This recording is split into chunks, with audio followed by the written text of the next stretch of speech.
학원 셔터가 내려가는 소리가 적막한 골목에 울려 퍼졌습니다. 2001년 초겨울, 밤 10시가 조금 넘은 시각이었죠. 차가운 공기 속에서 한 여성이 가방을 어깨에 메고 천천히 걸음을 옮기고 있었어요. 그녀는 돌아보지 않았습니다. 그저 익숙한 발걸음으로 골목을 빠져나갔던 거예요. 그것이 42세 학원 원장 박연주가 세상에 남긴 마지막 모습이었습니다. 다음 날 학원 문은 열리지 않았어요. 전화는 받지 않았고 그녀는 영영 돌아오지 않았죠. 하지만 놀라운 건 그 다음에 벌어진 일이었습니다. 그녀가 사라진 뒤에도 그녀 명의의 돈은 살아 움직이고 있었던 거예요. 이 이야기가 흥미로우셨다면 지금 바로 구독 버튼을 눌러주시고 좋아요와 알림 설정까지 부탁드립니다. 잊혀진 그날의 진실을 함께 찾아가는 여정, 여러분과 함께하고 싶어요. 2001년 초겨울에 수원시는 유난히 쌀쌀했습니다.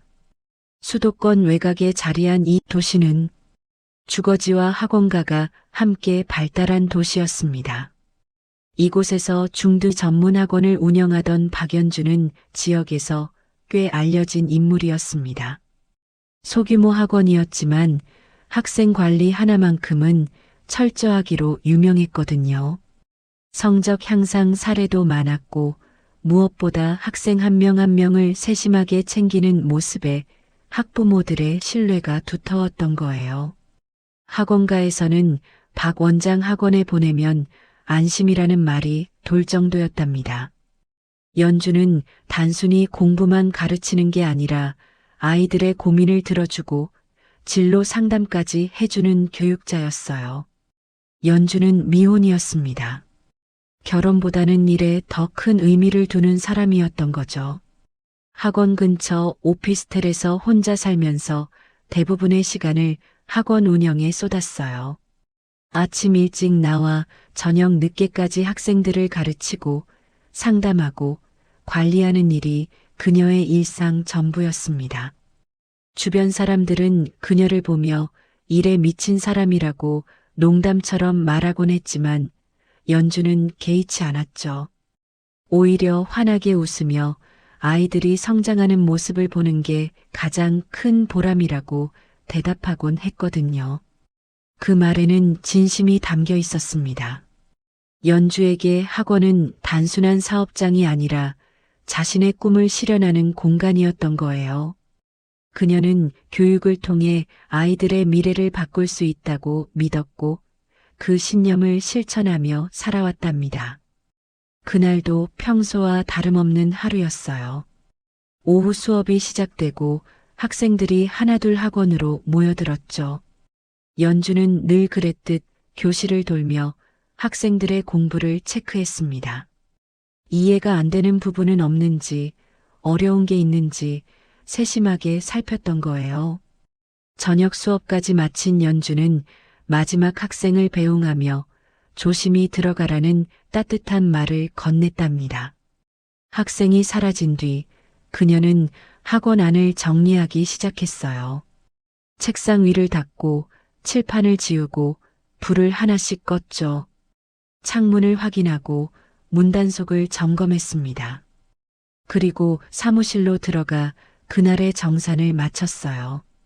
출석부를 정리하고 수강료 입금 내역을 확인하고 내일 수업 준비물을 챙겼답니다. 모든 게 평소와 똑같았던 거예요.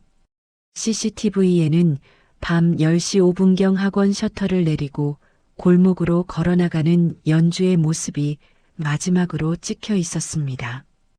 검은색 패딩 점퍼에 청바지를 입은 그녀는 평소처럼 차분한 걸음걸이로 골목을 빠져나갔어요.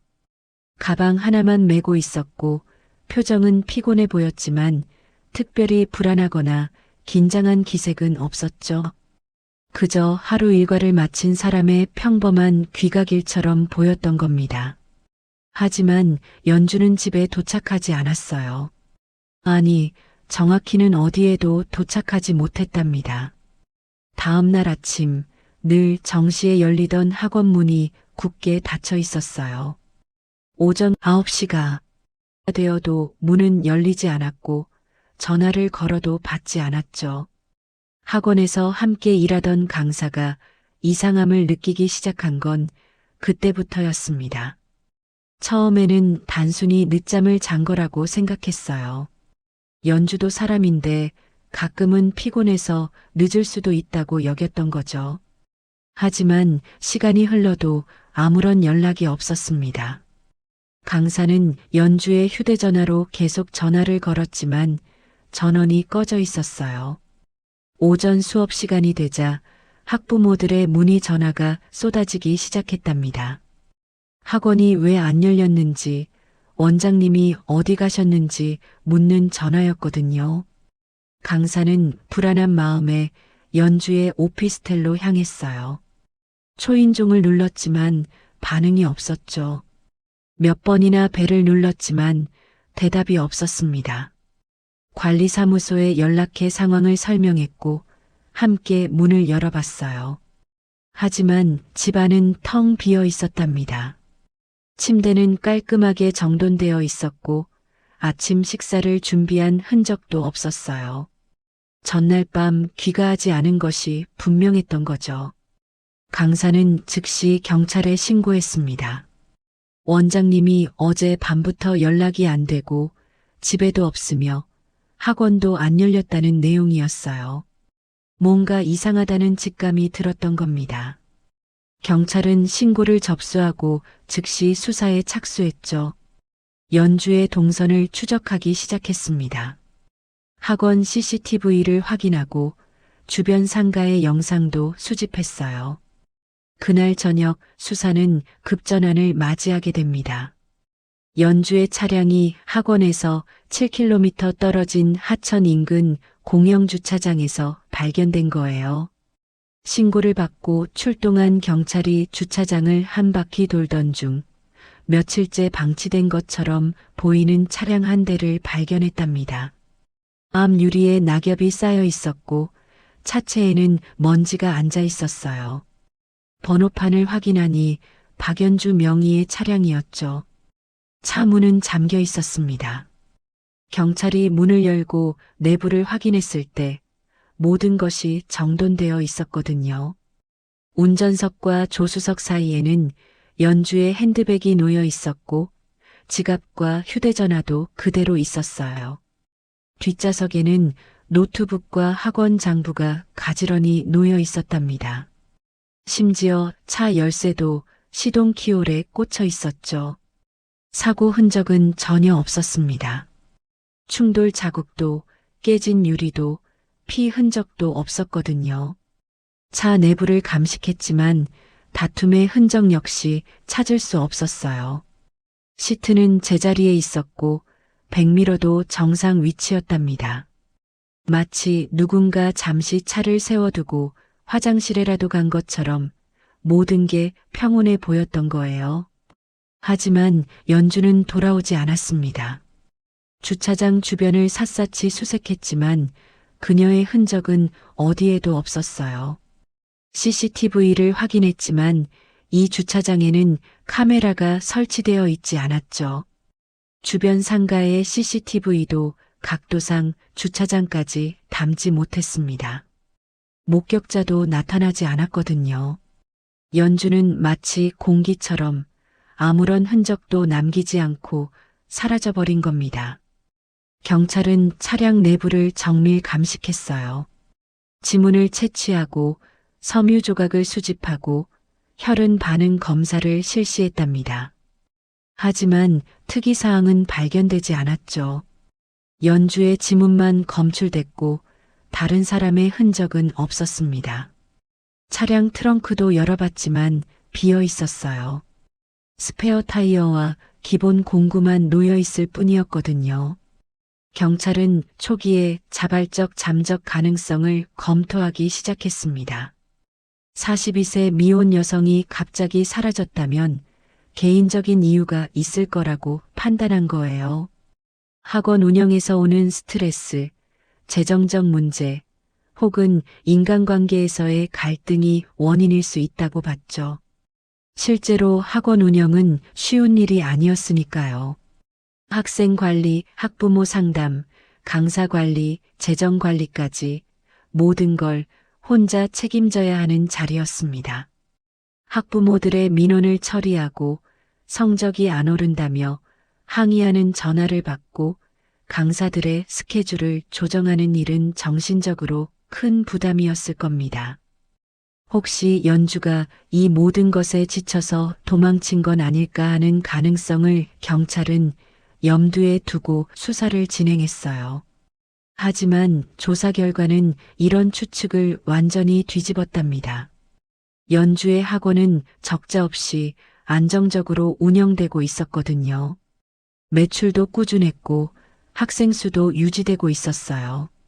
장부를 확인한 결과 수입과 지출이 명확하게 기록되어 있었고 횡령이나 부정거래의 흔적도 전혀 없었죠. 개인 채무도 전혀 없었습니다. 은행 대출도 카드빚도 사채도 없었어요. 오히려 적금을 꾸준히 들고 있었고 매달 일정 금액을 저축하고 있었답니다.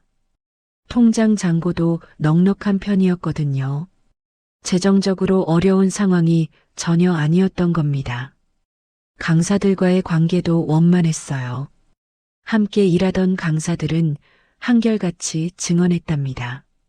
원장님은 세심하고 책임감 강한 분이며 월급도 정확히 주고 근무 환경도 좋았다는 내용이었거든요. 갈등이나 마찰은 전혀 없었다고 했어요. 강사들은 연주가 사라진 것을 믿을 수 없어 했죠. 그렇게 책임감 강한 사람이 왜 갑자기 사라졌는지 이해할 수 없다는 반응이었습니다. 학부모들 역시 마찬가지였어요. 아이를 믿고 맡길 수 있는 선생님이었고 성적도 올려줬으며 아이들을 정말 아껴줬다는 평가가 대부분이었답니다. 민원이나 불만 같은 건 전혀 없었다고 했거든요. 학부모들은 연주를 신뢰했고 존경했어요. 학원비가 조금 비싸도 연주 선생님 학원에 보내고 싶다는 학부모가 많았을 정도였죠. 무엇보다 연주의 평소 성격과 신념이 자발적 잠적 가능성을 낮췄습니다. 주변 사람들의 증언에 따르면 연주는 늘 아이들 앞에서 도망치는 어른이 되고 싶지 않다는 말을 입버릇처럼 했다고 해요. 어른은 책임을 져야 한다는 신념이 확고했던 거죠. 그 말에는 교육자로서의 자부심과 책임감이 담겨 있었답니다. 연주는 학생들에게 약속을 지키는 것의 중요성을 강조했어요. 약속은 반드시 지켜야 하고 그게 신뢰의 시작이라고 가르쳤거든요. 그런 사람이 아무 말 없이 학원을 버리고 사라질 리 없다는 게 모두의 생각이었습니다. 연주는 자신이 가르치던 원칙을 스스로 지키며 살아온 사람이었으니까요. 그럼에도 불구하고 단서는 나타나지 않았어요. 연주의 휴대전화는 계속 꺼져 있었고 통신사에 문의한 결과 실종 당일 밤 10시 30분을 마지막으로 기지국 신호가 끊겼다고 했답니다. 신용카드 사용 내역도 실종 이후로는 전혀 없었거든요. 은행 계좌 역시 움직임이 없었어요. 출금도 이체도 어떤 거래도 발생하지 않았죠. 친구들이나 지인들도 연주로부터 아무런 연락을 받지 못했습니다. 경찰은 연주의 교우 관계를 조사했고 과거 연인이 있었는지도 확인했어요. 하지만 연주는 일에 집중하느라 사적인 만남이 거의 없었답니다. 가끔 친구들과 식사하는 정도였고 연인은 몇 년째 없었거든요. 마치 세상에서 완전히 지워진 것처럼 그녀는 흔적도 없이 사라져버렸어요. 수사는 점점 미궁 속으로 빠져들었답니다. 실종 당일의 동선을 재구성해봐도 학원을 나선 뒤 차량이 발견된 주차장까지 어떻게 이동했는지조차 명확하지 않았거든요. 학원에서 주차장까지는 7km 거리인데 연주가 그 차를 직접 운전했다는 증거도 누군가와 함께 갔다는 증거도 없었습니다. 중간 경로의 CCTV를 모두 확인했지만 그녀의 차량이 포착되지 않았어요. 어떻게 차가 그곳까지 갔는지조차 알 수 없었던 겁니다. 경찰은 주변 인물들을 하나하나 조사했어요. 가족, 친구, 동료, 학부모들까지 모두 만나서 이야기를 들었답니다. 혹시 연주가 평소와 다른 행동을 보이지 않았는지, 누군가와 갈등이 있었는지, 이상한 전화나 방문을 받은 적은 없는지 물었거든요. 하지만 누구도 연주가 왜 사라졌는지, 어디로 갔는지 알지 못했어요. 모두가 같은 대답을 했죠.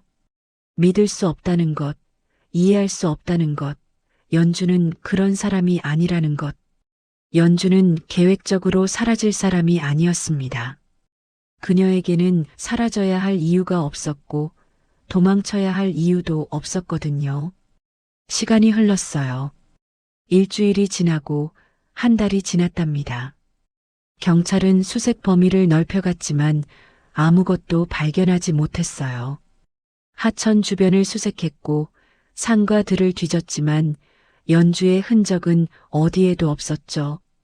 실종자 수배를 전국에 발령했고 언론에도 협조를 요청했습니다. 하지만 목격 제보는 들어오지 않았어요. 연주와 비슷한 사람을 봤다는 신고가 몇 건 있었지만 확인 결과 모두 다른 사람이었답니다. 마치 공기 중으로 증발해버린 것처럼 그녀는 완벽하게 사라져 있었거든요. 학원은 결국 문을 닫았습니다. 강사들은 다른 곳으로 옮겨갔고 학생들도 뿔뿔이 흩어졌어요. 연주가 그토록 애정을 쏟았던 학원은 텅 빈 건물로 남았답니다. 셔터는 내려진 채 녹슬어갔고 간판의 글씨는 비바람에 발해갔거든요. 가족들의 고통은 말로 표현할 수 없었어요. 특히 연주의 언니 박은경은 동생을 찾기 위해 백방으로 뛰어다녔답니다. 경찰서를 찾아가고 실종자 가족 모임에 참여하고 SNS에 실종자 찾기 글을 올렸거든요. 하지만 아무런 소식도 들려오지 않았어요. 은경은 밤마다 눈물을 흘렸습니다. 동생이 어디선가 고통받고 있는 건 아닐까, 도움을 요청하고 있는데 자신이 듣지 못하는 건 아닐까 하는 생각에 잠을 이룰 수 없었어요. 동생은 마치 처음부터 존재하지 않았던 사람처럼 세상 어디에도 나타나지 않았답니다. 연주는 그렇게 흔적만 남긴 채 도시에서 사라졌어요. 학원 셔터를 내리던 그 순간부터 그녀의 삶은 멈춰버린 겁니다. 42년의 인생이 어느 겨울밤 아무런 설명도 없이 끝나버렸거든요. 누군가는 그녀를 기억하고 누군가는 찾아 헤맸지만 연주는 침묵 속에 잠겨버렸어요. 차가운 겨울바람만이 그녀가 사라진 골목을 쓸쓸하게 지나갔답니다. 시간은 무심하게 흘러갔고 계절이 바뀌었어요. 하지만 연주는 돌아오지 않았죠. 그녀의 실종은 미제 사건으로 남았고 사람들의 기억 속에서 천천히 잊혀져 갔습니다. 연주가 사라진 지 1년이 흘렀습니다. 경찰 수사는 사실상 중단된 상태였어요. 단서도 없고 목격자도 없고 흔적도 없었죠. 그저 시간만 흘러가고 있었습니다. 수사관들은 다른 사건으로 넘어갔고 연주의 실종은 미제 사건 파일에 묻혀갔어요. 가끔 언니 은경이 찾아와 진전이 있는지 물어봤지만 돌아오는 건 늘 같은 대답이었죠. 아직 새로운 정보가 없다는 말뿐이었습니다. 그런데 바로 그 시점에서 이상한 일이 발견됐어요. 박연주 명의의 학원 임대료 자동이체가 단 한 번도 연체되지 않고 계속 납부되고 있었던 겁니다. 사업자 대출 이자도 마찬가지였어요. 매달 정확한 날짜에 정확한 금액이 입금되고 있었답니다. 1년 넘게 사람은 보이지 않는데 돈은 정확히 움직이고 있었던 거죠. 은행 담당자가 처음 이 사실을 발견했을 때도 이상하다고 생각하지 않았어요. 자동이체가 정상적으로 작동하고 있으니 문제가 없다고 본 겁니다. 실종자라고 해도 계좌는 살아있고 잔액이 충분하면 자동으로 빠져나가는 게 당연하다고 여겼죠. 하지만 경찰이 계좌 내역을 재확인하면서 상황이 달라졌습니다. 연주가 실종된 뒤에도 계좌는 살아있었고 거래 내역도 정상적이었거든요. 단순히 기존에 설정된 자동이체가 작동하는 게 아니라 누군가 적극적으로 돈을 입금하고 있었던 겁니다. 매달 임대료와 이자를 정확히 계산해서 넣고 있었어요. 이건 우연이 아니라 의도였죠. 경찰은 연주가 생존해 있으며 신분을 숨긴 채 어딘가에서 생활하고 있을 가능성을 다시 검토했습니다. 실종이 아니라 자발적 잠적일 수 있다는 판단이었어요.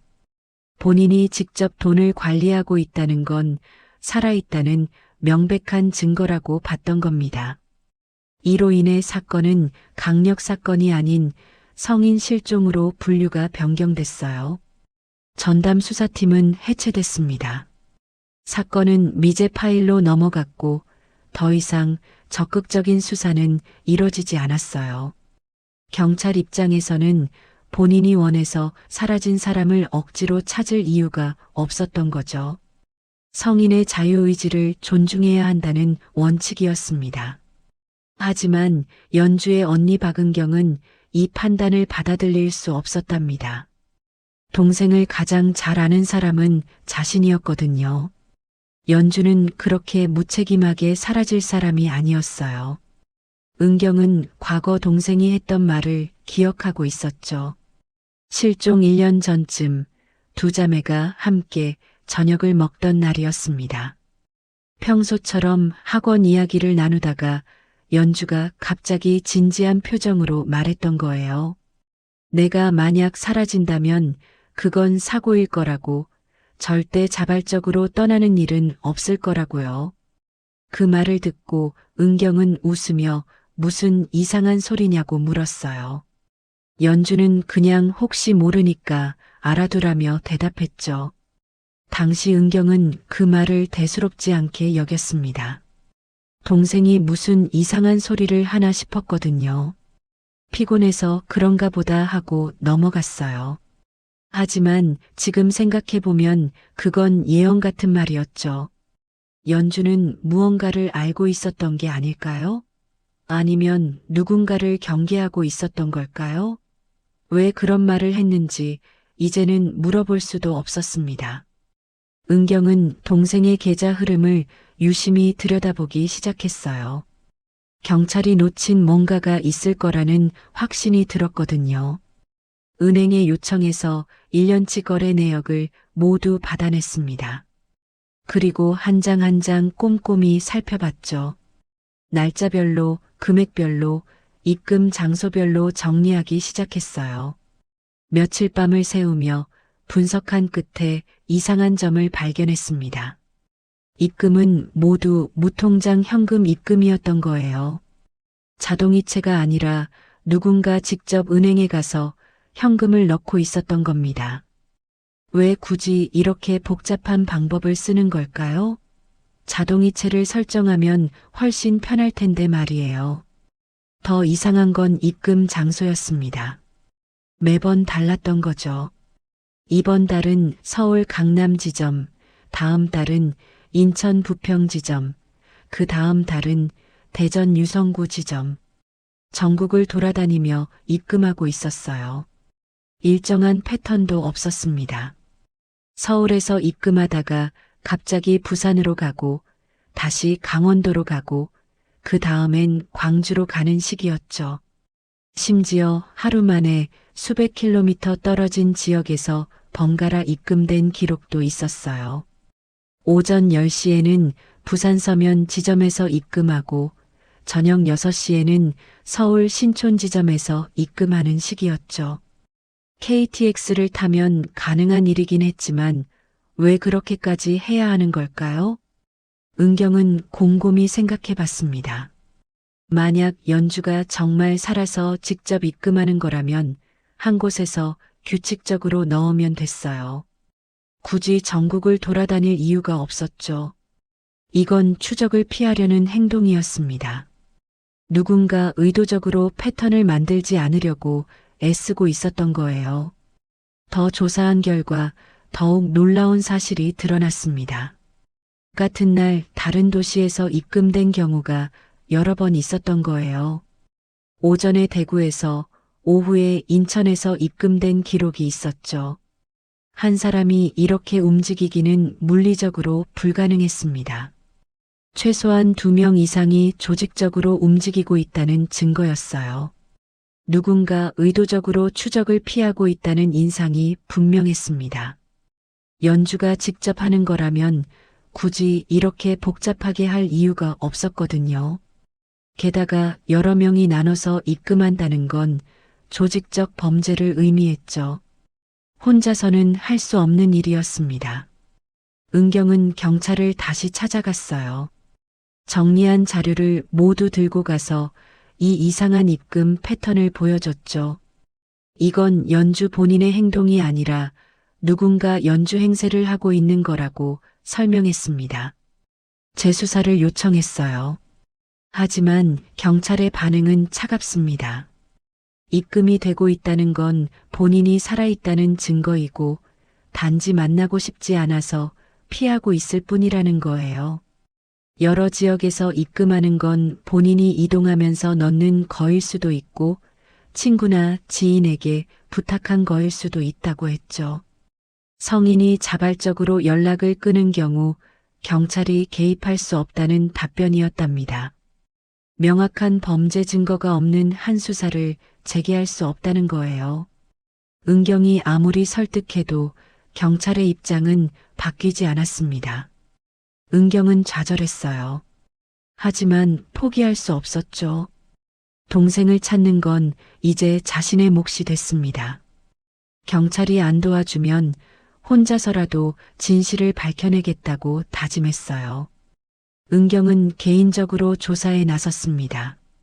연주의 학원을 다시 찾아가서 남아있는 서류들을 뒤지기 시작했어요. 학원은 여전히 폐쇄된 상태였습니다. 먼지가 쌓이고 거미줄이 쳐져 있었어요. 1년 넘게 사람의 손길이 닿지 않은 공간이었죠. 은경은 마스크를 쓰고 안으로 들어갔습니다. 사무실 책상 서랍을 하나하나 열어봤어요. 오래된 영수증, 학생 명단, 수업 계획서, 온갖 서류가 뒤섞여 있었습니다. 연주가 얼마나 꼼꼼하게 학원을 관리했는지 알 수 있었어요. 모든 게 정리되어 있었고 기록으로 남아 있었죠. 그러다 한 장의 문서를 발견했습니다. 학원 인수 제안서였어요. 제안 날짜는 연주가 실종되기 3개월 전이었죠. 제안자 이름은 김태수, 학원 인근에서 여러 교육 사업을 운영하는 사람이라고 적혀 있었습니다. 제안 내용을 읽어보니 금액이 시세보다 훨씬 낮았어요. 학원 가치의 절반도 안 되는 가격이었죠. 그리고 제안서 여백에는 연주의 필기체로 거절이라고 크게 적혀 있었거든요. 밑줄까지 그어져 있었습니다. 연주가 얼마나 단호하게 거절했는지 알 수 있었어요. 은경은 이 김태수라는 사람이 누구인지 알아보기 시작했습니다. 인터넷을 검색하고 학원가 사람들에게 물어봤어요. 몇몇 학부모들과 강사들을 만나서 김태수에 대해 물었죠. 알고 보니 김태수는 서진시 학원가에서 꽤 알려진 인물이었습니다. 여러 학원을 운영하고 있었고 학원 인수합병을 자주 하는 사람이라고 했어요. 교육사업가를 자처하며 활동하고 있었죠. 학원가에서는 제법 영향력 있는 사람으로 통했습니다. 그런데 평판이 좋지 않았어요. 학원을 싸게 인수한 뒤 학생들을 빼가고 원래 학원은 망하게 만든다는 소문이 있었거든요. 불법적인 방법을 쓴다는 이야기도 돌았습니다. 학부모들을 회유하고 강사들을 빼가고 심지어 허위 소문을 퍼뜨린다는 거예요. 한 학부모는 이렇게 증언했어요. 김태수가 운영하는 학원에 아이를 보냈는데 처음 몇 달만 관리가 잘 되고 이후에는 방치됐다고요. 학생 수만 늘리고 질은 신경 쓰지 않는다는 불만이었죠. 환불을 요청했지만 규정을 들먹이며 거부당했다고 했습니다. 은경은 김태수를 직접 만나보기로 했어요. 그의 학원을 찾아갔습니다. 깔끔하게 꾸며진 대형 학원이었어요. 간판도 크고 학생들도 많았죠. 1층 로비는 넓고 화려했습니다. 상담실도 여러 개 있었어요. 은경은 상담을 원한다며 접수를 하고 김태수를 기다렸습니다. 30분쯤 지나 김태수가 나타났어요. 40대 후반으로 보이는 남성이었습니다. 정장을 말끔하게 차려입고 있었고 말투는 정중했어요. 하지만 눈빛이 차갑다는 느낌이 들었죠. 웃을 때도 눈은 웃지 않았습니다. 은경은 조심스럽게 물었어요. 박연주 원장님을 아느냐고요. 순간 김태수의 표정이 굳어졌습니다. 눈빛이 날카로워졌죠. 하지만 곧 평온한 표정으로 돌아왔어요. 알고 있다고, 안타깝게 실종됐다는 소식을 들었다고 답했습니다. 그러면서 자신은 학원 인수를 제안했지만 거절당했고 그 이후로는 연락한 적이 없다고 말했어요. 실종 사건과는 아무 관련이 없다고 강조했죠. 경찰 조사도 받았고 혐의 없음으로 결론 났다고 덧붙였습니다. 은경이 더 캐묻자 김태수는 불편한 기색을 보였어요. 자신은 사건과 아무 관련이 없고 더 이상 이런 질문을 받고 싶지 않다며 자리에서 일어났죠. 상담이 목적이 아니라면 나가달라고 했습니다. 목소리에 경고의 뉘앙스가 담겨 있었어요. 은경은 확신했습니다. 이 사람이 뭔가 숨기고 있다고요. 반응이 너무 방어적이었고 눈빛이 흔들렸거든요. 자연스럽게 대답하는 게 아니라 준비된 답변을 하는 것 같았어요. 은경은 김태수의 행적을 더 조사하기 시작했습니다. 그리고 놀라운 사실을 발견했어요. 연주의 실종 이후 김태수는 연주의 학원 바로 옆 건물에 비슷한 콘셉트의 학원을 열었던 겁니다. 중등 입시 전문 소규모 관리형 학원이라는 광고 문구까지 똑같았어요. 심지어 연주 학원의 학생 몇 명이 그곳으로 옮겨갔다는 정보도 있었죠. 은경은 옮겨간 학생들의 학부모를 수소문해서 만났습니다. 학부모들은 처음에는 말하기를 꺼렸어요. 하지만 은경이 간곡히 부탁하자 조금씩 이야기를 털어놨죠. 한 학부모는 이렇게 말했어요. 연주 원장이 사라진 직후 김태수가 직접 전화를 걸어왔다고요. 비슷한 시스템으로 운영하는 학원이 있으니 옮겨오면 좋겠다고 첫 달 수강료도 할인해주겠다고 제안했다는 겁니다. 고민하다가 아이 공부가 중요해서 옮겼다고 했어요. 또 다른 학부모는 김태수가 연주학원 강사를 스카우트해 갔다고 증언했습니다. 연주와 함께 일하던 강사 한 명이 김태수 학원으로 옮겨갔고 그 강사가 학생들에게 연락해서 함께 옮겨오라고 권유했다는 거예요.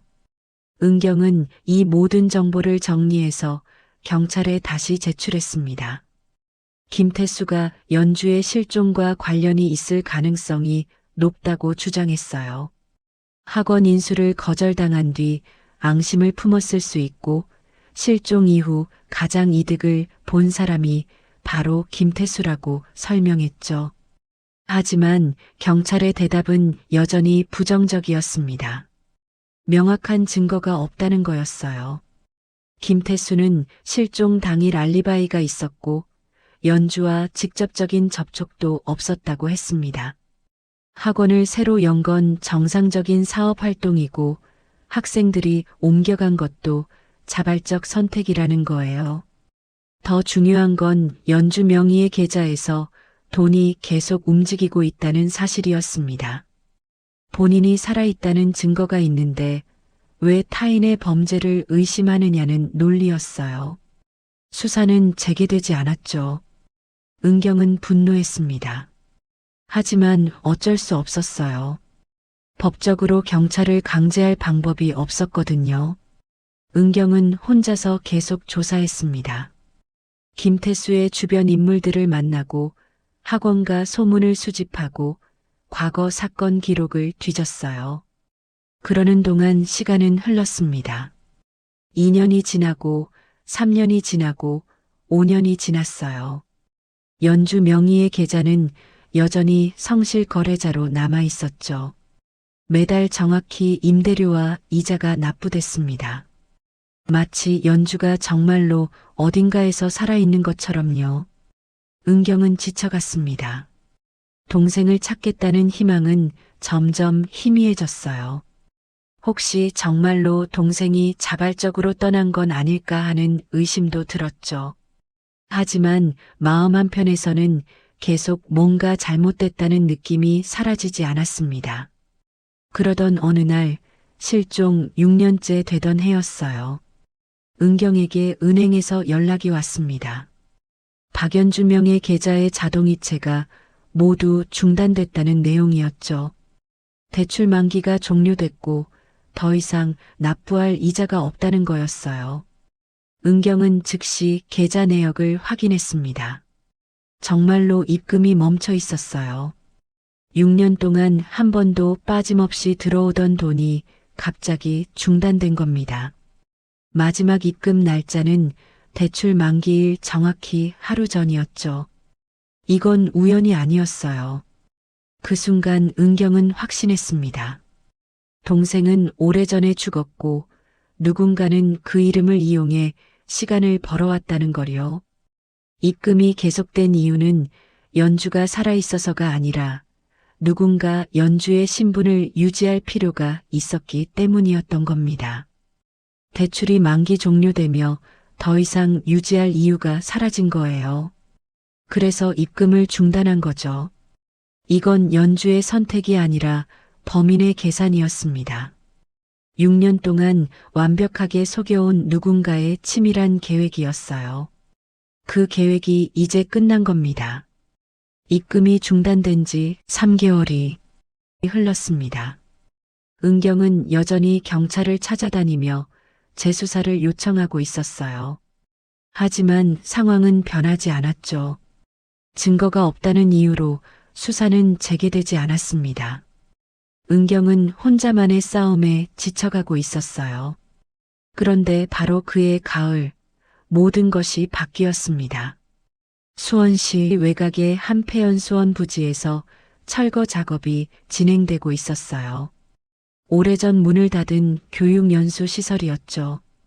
건물이 낡아서 철거 후 재개발할 예정이었습니다. 중장비가 건물을 부수고 작업자들이 잔해를 치우고 있었어요. 작업 3일째 되던 날이었습니다. 한 인부가 지하 저장실을 정리하다가 이상한 걸 발견했어요. 구석에 방수포로 감싸진 커다란 물체가 있었거든요. 처음엔 폐기물이라고 생각했죠. 하지만 방수포를 열어보는 순간 비명을 질렀습니다. 그 안에는 백골 시신이 들어 있었던 거예요. 즉시 경찰이 출동했습니다. 현장을 봉쇄하고 국과수에 감식을 요청했어요. 시신은 방수포에 꼼꼼하게 감싸져 있었죠. 습기와 공기로부터 완전히 차단된 상태였습니다. 그래서 뼈가 비교적 온전하게 보존되어 있었어요. 옷가지 역시 많이 부패했지만 형태는 남아 있었죠. 국과수 감정팀이 현장에 도착해 정밀 조사를 시작했습니다. 시신의 상태, 주변 환경, 은닉 방법 등을 세밀하게 확인했어요. 방수포는 세 겹으로 쌓여 있었고 테이프로 밀봉되어 있었죠. 누군가 시신이 빨리 부패하지 않도록 신경 쓴 흔적이었습니다.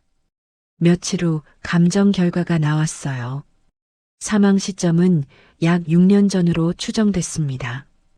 연주가 실종된 시기와 거의 일치했죠. 옷가지에서 발견된 섬유와 실종 당시 연주가 입었던 옷의 섬유를 비교한 결과도 일치했어요. 치아 형태와 과거 치과 기록도 대조했습니다. 모든 증거가 한 사람을 가리키고 있었어요. 신원은 박연주로 최종 확인됐습니다. 6년 동안 행방불명이었던 학원 원장이 결국 시신으로 발견된 거예요. 사인은 둔기에 의한 두부 손상이었죠. 머리 뒷부분에 강한 타격을 받은 흔적이 있었습니다. 사망 후 시신은 곧바로 은닉된 것으로 보였어요. 은경에게 연락이 갔습니다.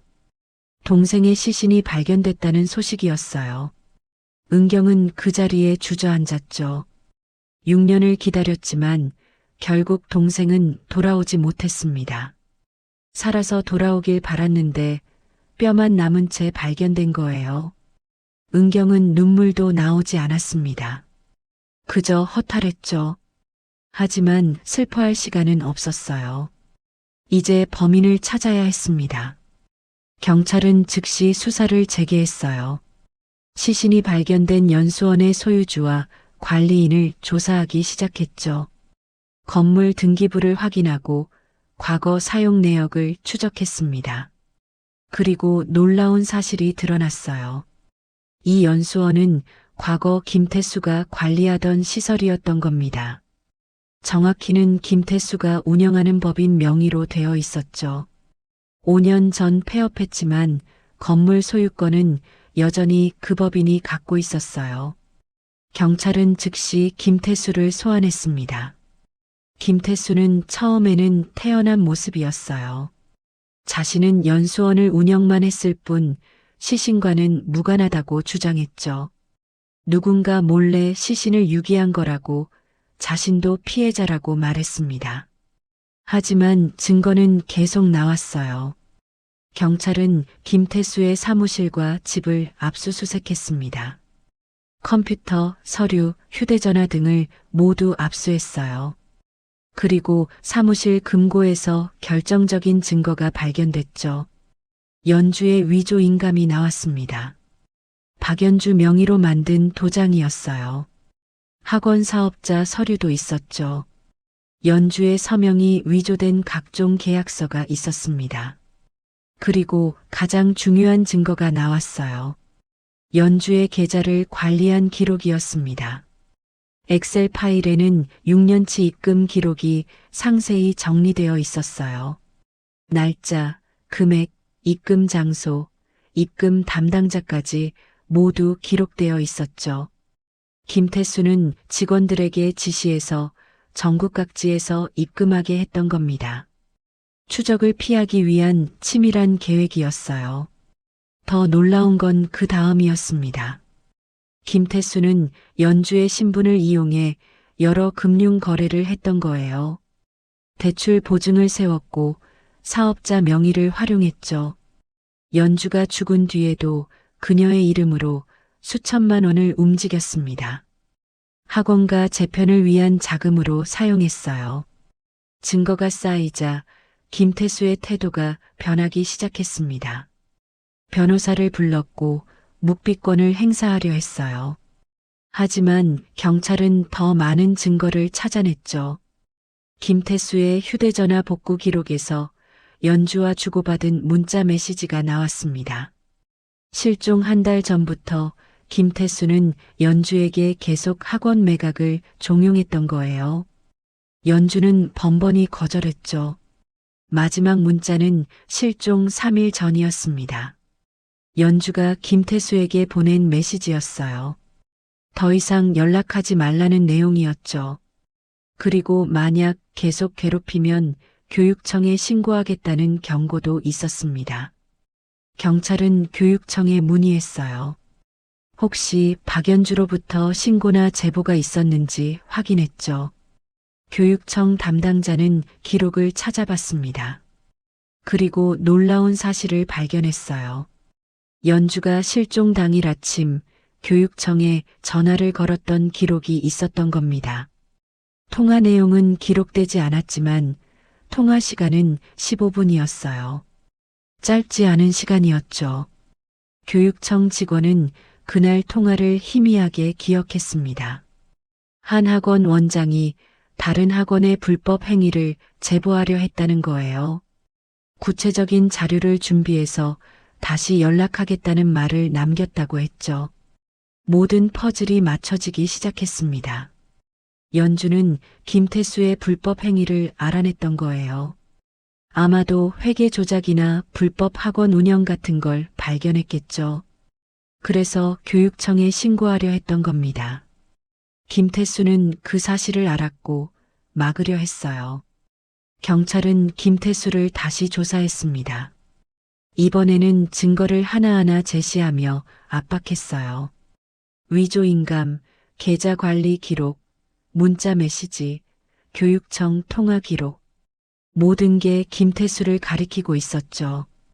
결국 김태수는 무너졌습니다.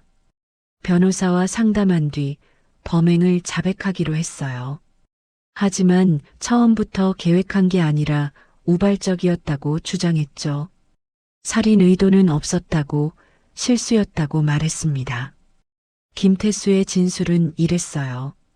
실종 당일 밤 그가 연주를 찾아갔다고 했습니다. 학원을 닫고 나오는 연주를 차로 따라갔어요. 그리고 길을 막고 대화를 요구했죠. 연주는 거절했습니다. 차에서 내려 걸어가려 했어요. 김태수는 화가 났다고 했습니다.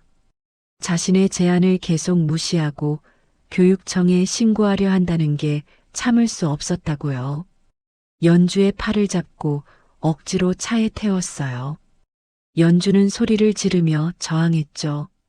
김태수는 당황했습니다. 주변에 사람이 나올까봐 두려웠어요. 그래서 연주를 조용히 시키려고 머리를 쳤다고 했습니다. 손에 잡힌 게 차 안에 있던 타이어 렌치였어요. 한 대만 쳤다고 죽일 생각은 없었다고 주장했죠. 하지만 연주는 즉시 쓰러졌습니다.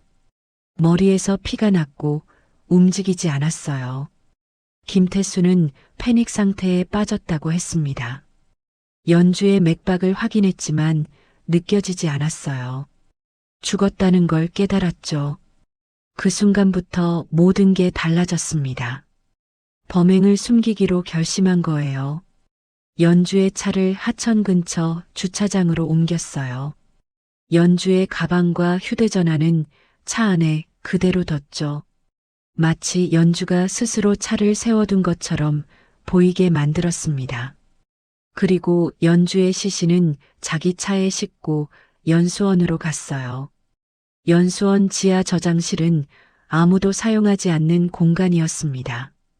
김태수는 그곳에 시신을 숨겼어요. 방수포로 새겹 감싸고 테이프로 밀봉했죠. 부패를 늦추려는 생각이었습니다. 그리고 위에 잡동사니를 쌓아서 가렸어요. 하지만 김태수의 계획은 거기서 끝나지 않았습니다. 그는 더 큰 범죄를 저질렀어요. 연주의 신분을 도용하기로 한 겁니다. 연주의 학원 서류와 도장을 훔쳐갔어요. 위조 인감을 만들었죠. 그리고 연주가 살아있는 것처럼 꾸몄습니다.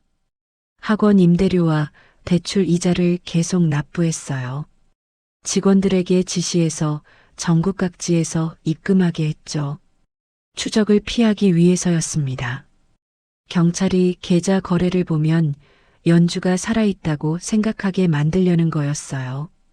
실제로 그 계획은 6년 동안 성공했습니다. 경찰은 연주를 실종자로만 취급했고 살인 사건으로 수사하지 않았어요. 김태수는 그 시간 동안 연주의 신분을 이용해 사업을 확장했죠. 대출 보증을 받고 계약서에 연주의 이름을 넣고 각종 금융 거래를 했습니다. 연주의 학원 근처에 새 학원을 열었어요. 연주의 학생들을 빼갔고 강사도 스카웃했죠. 연주가 쌓아온 명성을 이용한 겁니다. 학원가에서 입지를 넓혀갔어요. 하지만 대출 만기가 되자 더 이상 연주 명의를 유지할 이유가 없었습니다. 오히려 계속 입금하면 의심받을 수 있다고 판단했어요. 그래서 입금을 중단한 거죠. 모든 게 끝났다고 생각했습니다. 하지만 김태수는 한 가지를 간과했어요. 연수원이 철거될 줄은 몰랐던 겁니다. 그 건물은 계속 방치될 거라고 생각했죠. 설령 철거되더라도 시신이 발견되지 않을 거라고 믿었습니다. 하지만 운명은 그를 배신했어요. 경찰은 김태수의 진술을 모두 기록했습니다. 하지만 그의 주장을 그대로 받아들이지는 않았어요. 우발적 범행이라는 주장에는 의문이 많았거든요. 타이어 렌치를 준비했다는 것, 시신을 치밀하게 은닉했다는 것, 신분 도용까지 계획했다는 것. 이 모든 게 우발적이라고 보기 어려웠죠. 검찰은 계획적 살인으로 기소했습니다. 김태수가 연주를 미리 제거하려 했고 범행 도구도 준비했으며 사후 처리까지 계획했다는 증거가 충분하다고 판단한 거예요. 장기 신분 도용과 증거 은닉도 추가 혐의로 포함됐습니다. 재판이 시작됐어요. 법정에는 연일 방청객이 가득 찼습니다. 은경도 매번 출석했죠. 동생의 억울함을 직접 확인하고 싶었습니다. 김태수는 법정에서도 우발적 범행을 주장했어요. 죽일 의도는 없었다고, 실수였다고 반복했죠. 하지만 검사는 증거를 하나하나 제시했습니다. 김태수가 실종 전날 타이어 렌치를 구입한 영수증이 나왔어요. 연수원 지하실을 미리 정리한 CCTV 기록도 있었죠. 방수포를 대량으로 구매한 기록도 발견됐습니다. 모든 게 계획적이었다는 증거였어요. 재판부는 검찰의 손을 들어줬습니다. 우발적 범행이라는 주장은 받아들여지지 않았어요. 김태수는 연주를 계획적으로 살해했고 시신을 은닉했으며 6년 동안 신분을 도용해 금전적 이득을 취했다고 판단했죠. 무기징역이 선고됐습니다. 법정은 숨죽였고 은경은 눈물을 흘렸어요. 6년 동안 기다린 정의였습니다. 늦었지만 결국 진실은 밝혀진 거예요. 판사는 판결문을 낭독하며 이렇게 말했습니다. 피고인은 피해자의 신분을 도용하여 마치 살아있는 것처럼 위장했고 이는 유가족에게 헛된 희망을 주며 고통을 연장시킨 잔인한 행위라고요. 단순한 살인이 아니라 인간의 존엄성을 짓밟은 범죄라고 규탄했습니다. 김태수는 고개를 숙였어요. 항소하겠다는 말도 없었죠. 그렇게 재판은 끝났습니다. 박연주의 실종은 그렇게 끝났어요. 6년 만에 진실이 드러났고 범인은 처벌받았습니다. 하지만 연주는 돌아오지 못했어요. 42년의 인생이 한 사람의 탐욕 때문에 끝나버렸죠. 은경은 동생의 유고를 받았습니다. 작은 함에 담긴 뼈조각들이었어요. 이게 동생의 전부라는 게 믿기지 않았죠. 은경은 동생을 가족묘에 안장했습니다. 이제 편히 쉬라고 오래 기다리게 해서 미안하다고 말했어요. 하지만 이 사건은 많은 것을 남겼습니다. 사람 하나가 사라져도 그 이름이 돈이 되는 한 누군가는 그 죽음을 숨긴다는 사실을요. 신분 도용이 얼마나 쉽고 얼마나 오래 지속될 수 있는지 보여줬죠. 그리고 가장 안전해 보이던 일상 속에서도 가장 치밀한 범죄는 조용히 자라고 있다는 경고를 남겼습니다. 연주는 평범한 일상을 살았어요. 학원을 운영하고 학생들을 가르치고 성실하게 일했죠. 하지만 그런 평범함 속에 위험이 숨어 있었습니다. 우리는 이 사건을 통해 배워야 해요. 주변을 더 주의 깊게 살피고 이상한 징후를 놓치지 말아야 합니다. 그리고 무엇보다 포기하지 말아야 해요.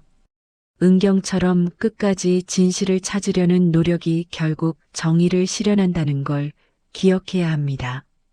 박연주는 이제 평화롭게 잠들었어요. 6년의 기다림 끝에 찾은 안식이었죠. 그녀의 이야기는 끝났지만 우리의 경각심은 계속되어야 합니다. 여기까지 오늘의 이야기였습니다. 영상이 재미있으셨다면 구독과 좋아요, 그리고 알림 설정 꼭 부탁드려요. 여러분은 지금 어디에서 이 영상을 시청하고 계신가요? 댓글로 알려주시면 감사하겠습니다. 그날의 실종, 다음 이야기로 또 찾아뵙겠습니다.